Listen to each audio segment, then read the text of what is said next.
नमस्कार, मैं हूं सिकता देव। स्वागत है आपका एनडीटीवी इंडिया आप तक लेकर आ रहा है नेशनल रिपोर्टर, एक नया शो एकदम नए अंदाज में, जिसमें है रिपोर्ट ग्राउंड जीरो से। साथ ही हमारी रिपोर्ट से वो चेहरे भी जुड़ेंगे जो खबर के अहम किरदार हैं या फिर जो सुर्खियों में है।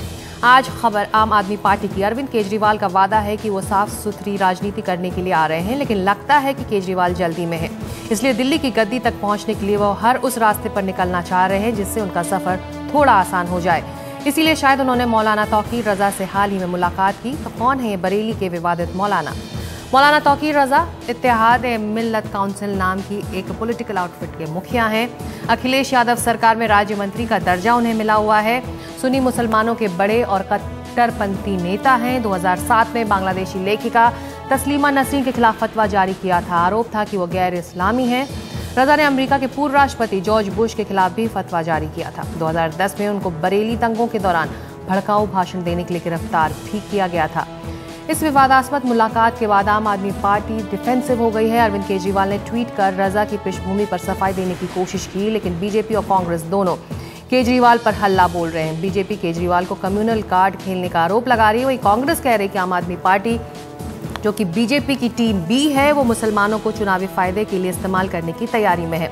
तस्लीमा नसरीन ने भी केजरीवाल की इस मुलाकात पर नाराजगी जताई है। नसरीन ने कहा है कि नेता क्यों ऐसे कट्टरपंथियों से समर्थन मांगते हैं। अगर उन्हें मुसलमानों का समर्थन चाहिए, फिर वो आम मुसलमानों के पास क्यों नहीं जाते।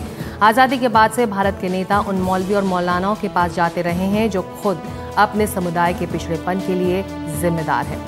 तो आज इसी मुद्दे पर आमने सामने हैं हमारे दो खास मेहमान, बीजेपी के मुख्तार अब्बास नकवी और आम आदमी पार्टी के नेता संजय सिंह। लेकिन पहले ग्राउंड रिपोर्ट। क्या आम आदमी पार्टी की वोट की मंजिल मस्जिद और दरगाह होकर भी जाती है? हमारा और इनका पहले भी साथ रहा है। अपने ट्विटर पर यह वीडियो डालकर अरविंद केजरीवाल ने सफाई दी। ये समझाने की कोशिश की कि जिस तौकीर रजा को सांप्रदायिक बताया जा रहा है, दरअसल वो वैसे नहीं हैं।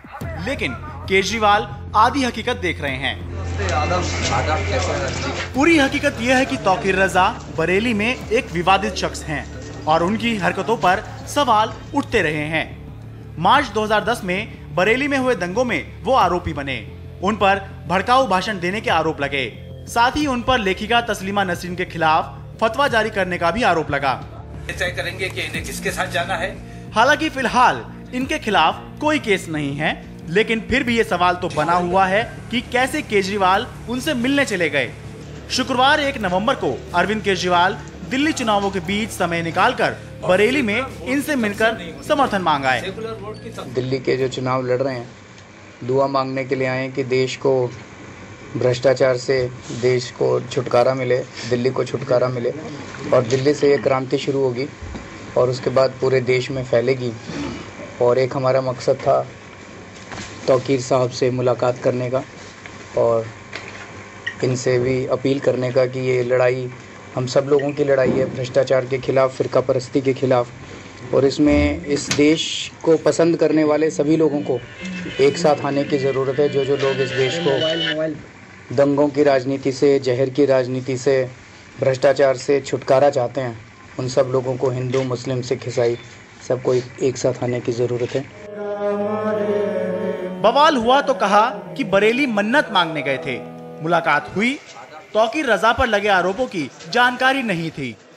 मैं बरेली में चादर चढ़ाने के लिए गया था, दुआ मांगने के लिए गया था बरेली में कि भाई देश को भ्रष्टाचार से बचाया जाए, देश भ्रष्टाचार मुक्त हो। तौकीर रजा साहब बरेली के एक बहुत इज्जत वाले इंसान हैं। मैं उनसे भी मिला क्योंकि वो वहाँ के हेड हैं और उनसे मैंने अपील की कि इस वक्त सब लोगों को मिलकर देश को बचाने की ज़रूरत है। अब जो कहा जा रहा है कि उनके ऊपर कुछ चार्जेस हैं, मुझे उसके बारे में बिल्कुल आइडिया नहीं था। लेकिन क्या केजरीवाल वाकई इतने नादान हैं कि उन्हें तौकीर रजा के बारे में कुछ मालूम करने की भी जरूरत महसूस नहीं हुई, या इसके पीछे मुस्लिम वोट बैंक को अपने साथ जोड़ने की कोशिश है, जबकि पार्टी पहले ये संदेश देने की कोशिश करती रही कि वो मजहबी राजनीति नहीं करती। हम इस देश के मंदिरों में जा रहे हैं, मस्जिद में जा रहे हैं, सब लोगों से मिल रहे हैं और सब आज ये लोग जो जहर की राजनीति कर रहे हैं उसको प्यार और मोहब्बत की राजनीति से टैकल करने की ज़रूरत है। के बागी का बंदा जब वंदे मातरम बोला था। वैसे दिल्ली में आपने 5 मुस्लिम चेहरों को टिकट दिया है। साफ है कि कई मुद्दों पर अपनी साफ राय रखने वाले केजरीवाल का रुख सांप्रदायिक राजनीति के सवाल पर साफ नहीं है। पहले भी कम से कम 2 मौके ऐसे आए जब उन पर अलग अलग आरोप लगे।